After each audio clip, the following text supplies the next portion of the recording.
होकर फिर प्रार्थना करता है कि कोई शिष्य ही नहीं आ रहा है, उधर मेरी बेटी की शादी तय है, दिन नजदीक आ रहा है, क्या होगा। बेचैन व्याकुल सा है, एक आस लेकर आया था कि यहां से मदद मिल जाएगी। तो मुर्शिद ने, उन्होंने, हजरत निजामुद्दीन औलिया ने ज्यादा निराश देखा तो कहा भाई ऐसा है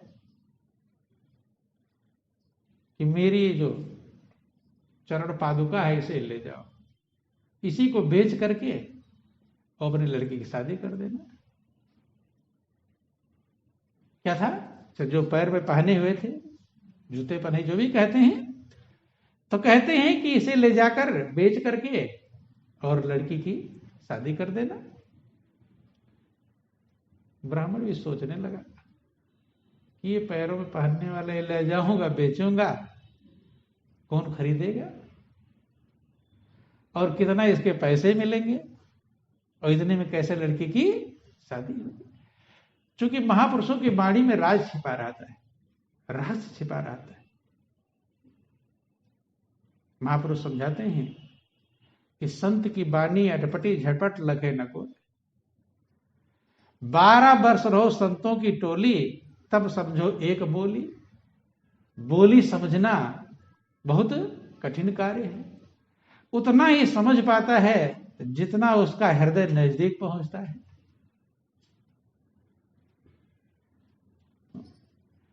अब वो क्या करे, देख रहा कि उनकी भी गलती कोई नहीं। उन्होंने कहा भाई जो भी आ जाएगा, जो चढ़ावा आएगा तुम ले जाना। अब आया ही कोई नहीं तो जो उनके पास है वो दे रहे हैं, गलती भी नहीं कह सकते। ले लिया और चल दिया। निराश होकर जा रहा था रास्ते में, तो अमीर खुसरो का नाम आप लोग सुने हैं। अमीर खुसरो बहुत धनाढ्य थे, कई सारे ऊंटों पर सोने, चांदी, हीरे, जवाहरात, असरफी, मोहरे सब लाद कर कहीं व्यापार के लिए जा रहे थे। इधर से ब्राह्मण जा रहा था, उधर से उनके काफिला सा आ रहा था। तमाम सारे ऊंट थे, उन पर माल लदा हुआ था, सोने, चांदी, हीरे, जवाहरात, असरफी का। जब आ रहे थे वो हजरत निजामुद्दीन औलिया के शिष्य थे। कौन? अमीर खुसरो। अब जो वो आ रहे थे, ब्राह्मण इधर जा रहा था, तो उनको महक आई। क्या आई? महक। किस चीज की महक आई? चरण पादुका की महक आई। देखो शिष्य गुरु के कितना करीब होता है, उनके चरण पादुका की महक को पहचानता है। अजीबोगरीब व्यवस्था है। महक को पहचान गया कि ये तो हमारे पीर साहब के चरण पादुका की महक है। सुगंध आने लगा। पूछते हैं ब्राह्मण, दूसरा कोई था नहीं और काफिला ही आ रहा है, इधर से आ रहा है। उन्होंने पूछा कि आपके पास कुछ है? तो उन्होंने कहा कुछ नहीं है। क्योंकि उस चरण पादुका की कीमत नहीं समझते थे, वो कुछ नहीं के बराबर है। उन्होंने कहा कुछ है तो बताओ। तो उन्होंने कहा यह है चरण पादुका। सारी कहानी बताया। दंडोत प्रणाम करते हैं। कौन? अमीर खुसरो।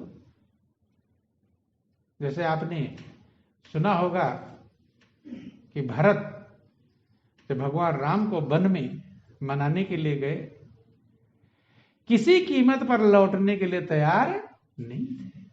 भरत कह रहे हैं कि हम दोनों भाई भरत और शत्रुघ्न वनवास काट लेंगे आपके बदले, और आप तीनों लोग अयोध्या में चले जाओ, या मैं अकेला काट लूंगा। जैसा आप कहो, मैं सब कुछ तैयार हूं।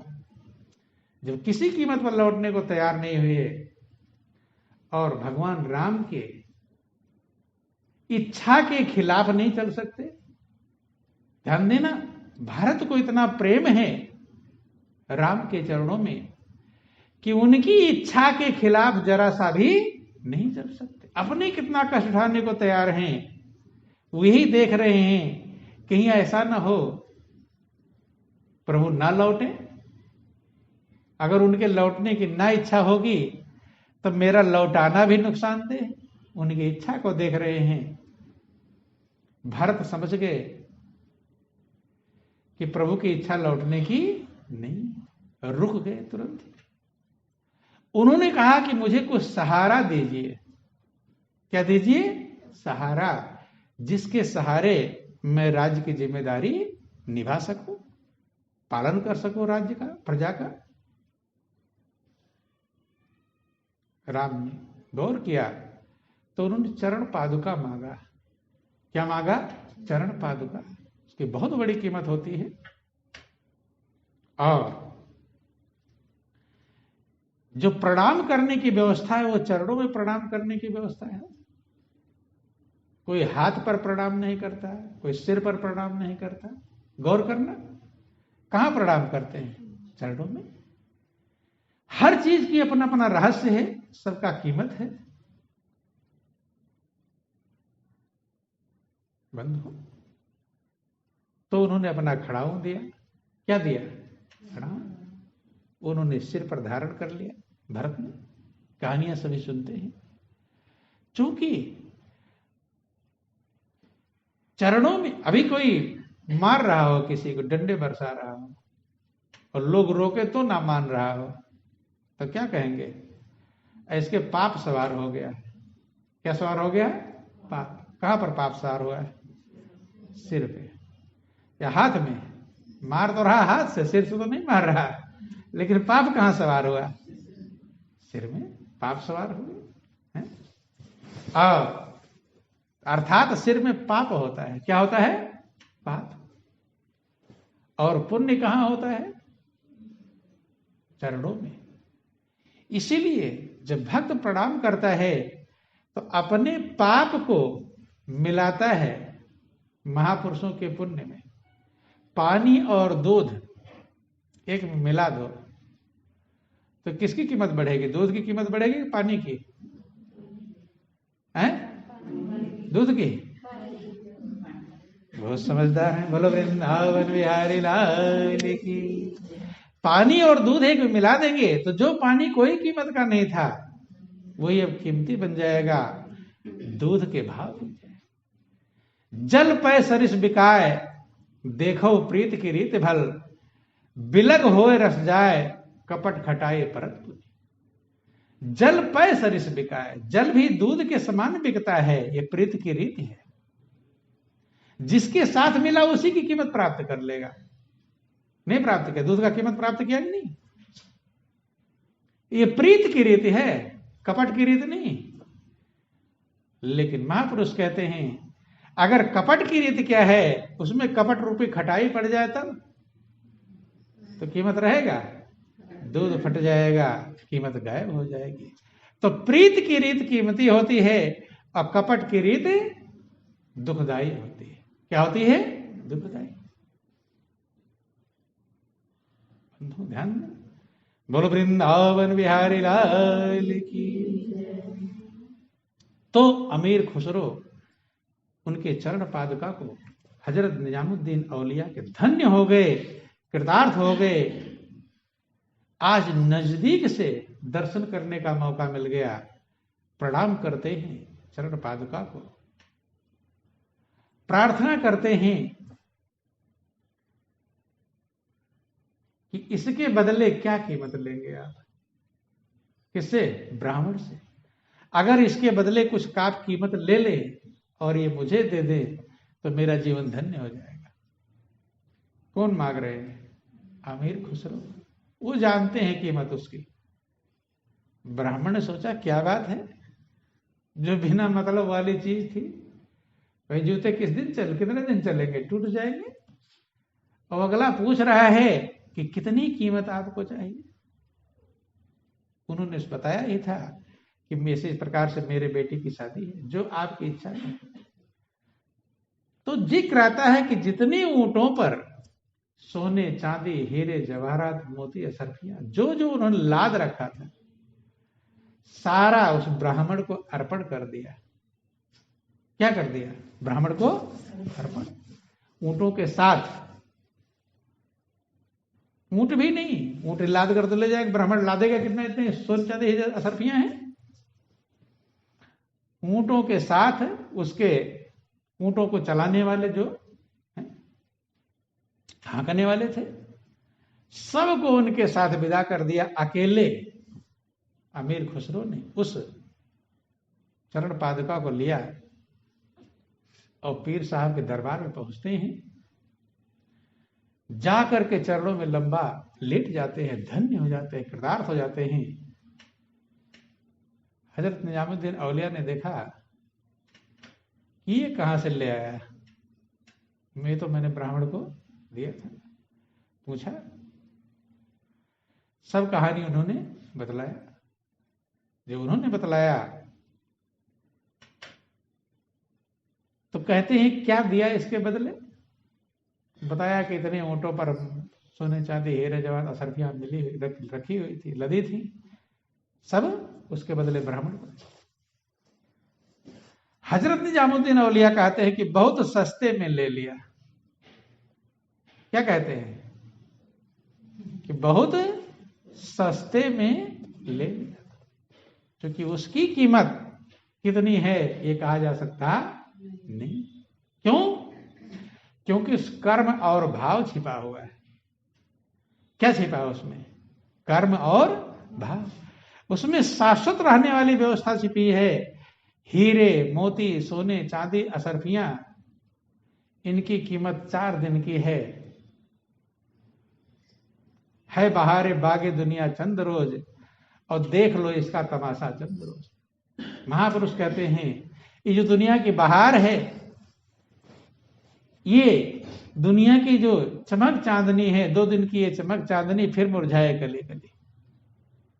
तो सोने चांदी हीरे जवाहरात असरफियां मोती जो तूने दिया है वो तो चंद रोज की है, लेकिन जो तूने कीमत लिया है, क्या लिया है? जो तेरे अंदर भाव पैदा हुआ है, जो श्रद्धा पैदा हुई है, जो लगन पैदा हुआ है, जो प्रेम पैदा हुआ है, ये अनंत है, ये अथाह है, ये हमेशा तुम्हारी आत्मा को आनंद मग्न करता रहेगा। ये कभी सोने चांदी असरफियां सुख नहीं दे पाएंगे जो सुख भाव और प्रेम में। किसमें है? भाव और प्रेम में। इसीलिए भक्त आनंद मग्न रहते हैं और दुनिया वाले बेचैन रहते हैं। कहते भक्तों के पास दुनिया के सामान नहीं होता, कम होता है, ना के बराबर होता है, लेकिन भक्त के अंदर भाव होता है। क्या होता है? भाव। और भाव ही सबसे बड़ी कीमती चीज है। भाव ही आपको आनंद मग्न कर पाएगा और दूसरा कुछ कर पाएगा सामान नहीं। उसके प्रति जो आपका भाव है, दुनिया प्रति अगर आपका भाव जैसा है तो आप फंस जाएंगे, और उसी दुनिया का प्रति सही भाव हो जाए तो आप मुक्त हो जाएंगे, आपका उद्धार हो जाएगा। भाव ही तो है। बोलो वृंदावन बिहारी लाल की। वही जब बेटा पैदा होता है तो मां के अंदर कैसा भाव रहता है? बेटे से कोई ईर्ष्या द्वेष रहता है? रहता किसी प्रकार? एकदम जब जब बेटे की सूरत और याद आती है एकदम दिल गदगद हो जाता है, मगन होता रहता है। नहीं मगन होता रहता? वही बेटा है जब बड़ा हो जाए, बहू आ जाए, अलग रहने लगे, ईर्ष्या द्वेष हो जाए, तेरा मेरी चालू हो जाए, फिर मां को वो खुशी बेटे से मिलेगी? क्यों? उस समय तो छोटा सा था तब तो कुछ कमा कर देता भी नहीं था, है? जो आनंद उस समय बेटे ने दिया था बाद में देगा? बाद में चिंताएं देगा। क्या देगा? चिंता दे सकता है, टेंशन बेचेंगे। अब तो कमाने लगा और काम करने लगा। अब क्यों? क्योंकि भाव चेंज हो गया। क्या चेंज हो गया? भाव। सबके प्रति यही हाल है, हर चीजों के प्रति है। जब कमाता नहीं था, कुछ नहीं करता था, तो बहुत ज्यादा आनंद उसने दिया था। अब कमाने लगा अब होशियार बन गया, अब चालाक बन गया, अब बुद्धिमान बन गया, तो अब आनंद मग्न कर रहा है या बेचैन कर रहा है? बेटा कहीं जाएगा तो मन में टेंशन बना रहेगा, कहीं ऐसा ना उल्टा सीधा कर बैठे, नहीं है। अब वही टेंशन, भाव चेंज हो गया, बेटा वही है, मां भी वही है, भाव के अनुसार आनंद और बेचैनी प्राप्त होती। इसीलिए भगवान को महापुरुष कहते, भगवान भाव के भूखे हैं। किसके भूखे हैं? भाव के। भाव ही सबसे ऊंची चीज है। और दुनिया में भी आप कुछ लेने जाते हैं, भाव पूछते हैं पहले। सामानों का भी तो भाव होता है। क्या भाव है? भाव पटेगा लेंगे, और भाव नहीं पटेगा नहीं लेंगे। तो आपके हृदय में जो भाव उत्पन्न हो जाए, वही यहां भी मगन करेगा और आगे भी मगन करेगा। और भाव नहीं उत्पन्न हो पाया, सद्भाव उत्पन्न हो जाए, सही भाव उत्पन्न हो जाए, आपका जीवन तो आनंद का भंडार है। इसलिए महापुरुष कहते हैं आनंद ही आनंद है हर जगह पर, लेकिन आपका भाव जैसा रहेगा वैसा आप ले पाएंगे। कहा जाता है कि भगवान हर जगह पर है, कहा जाता है। बोलो वृंदावन बिहारी लाल की। जब भगवान हर जगह पर हैं और भगवान का स्वरूप परमानंद कहलाता है, वो परमानंद के भंडार है, आनंद के भंडार है। तो हर जगह पर आनंद ही तो आनंद है, नहीं है? नहीं समझ में आई? भगवान हर जगह पर है, भगवान आनंद के भंडार है। व्यापक एक ब्रह्म है अविनाशी, और सत चेतन घन आनंद राशि। रामायण बड़ा नया कि व्यापक एक ब्रह्म अविनाशी, और सत चेतन घन आनंद राशि। एक ही ब्रह्म है जो व्यापक है, जो अविनाशी है, वही सत्य है, वही चेतन है, वही आनंद की राशि, आनंद के ढेर हैं, और वो व्यापक हैं। कहीं भी ऐसा नहीं है जहां पर प्रभु न। अग जग में सब रहित विरागी। तो जो सब जगह पर आनंद ही आनंद है, और हम ले नहीं पाते हैं क्योंकि हमारे लेने की कमी है। किसकी कमी है? लेने की, भाव की कमी है। किस कमी है? भाव। भाव बदल जाए तो जीवन आनंदमग्न हो जाएगा। भाव बदलने के लिए सारी व्यवस्थाएं जो भी महापुरुष समझाते हैं, ध्यान, भजन, सेवा, सुमिरन, सत्संग, साधन, इन सब का एक लक्ष्य है भाव बदलने का। क्या लक्ष्य है? भाव चेंज हो जाए। देखो, कोई प्रिय व्यक्ति भी है, उसके प्रति आपका प्रेम का भाव है। एक संशय पैदा हो जाए, एक संशय आ जाए, अब भाव बदल गया। तो जिससे आपको खुशी मिल रही थी, अब वो क्या मिलेगी उससे? बेचैनी। आदमी तो वही है, वो घर में भी रह रहा है, काम सब कुछ कर रहा है, लेकिन ध्यान देना भाव की कितनी बड़ी कीमत है। इसलिए महापुरुष सबसे ऊंचा भाव कहते हैं। भाव से बढ़कर दुनिया में कोई, वही तो आदमी था, घर में आपका मित्र था, साथी था, साथ रह रहा था। एक संशय पैदा हो गया, अब है वही, काम वही कर रहा है, अब खुशी मिल रही कि बेचैनी? अब उठते बैठते सोते जागते टेंशन, बेचैनी। अब उसके खिलाफ ही खिलाफ मन घूमेगा। घूमेगा कि नहीं घूमेगा? प्रिय व्यक्ति था, लेकिन एक संशय ने बेचैन कर दिया। तो भाव की सबसे बड़ी कीमत है। इसलिए महापुरुष ने भाव संभालने के लिए कहा, भाव इकट्ठा करने के लिए कहा। अगर आपके पास भाव है, सच्चा भाव है, तो उल्टे में से आनंद ले लेंगे, जहर में से अमृत ले लेंगे। मीरा ने लिया कि नहीं लिया? मीरा ने पिया जहर, और काम किसका किया? अमृत का किया। ले लिया, क्योंकि भाव की कीमत है। मीरा के भाव इतने महान बन गए थे कि जहर ने भी अमृत का काम किया। और किसी के भाव अगर नहीं है तो अमृत पिलाया जाए तो भी विष का काम करेगा। क्या काम करेगा? विष का। बने बोलो वृंदावन बिहारी लाल की। वही स्वाति नक्षत्र का बूंद होता है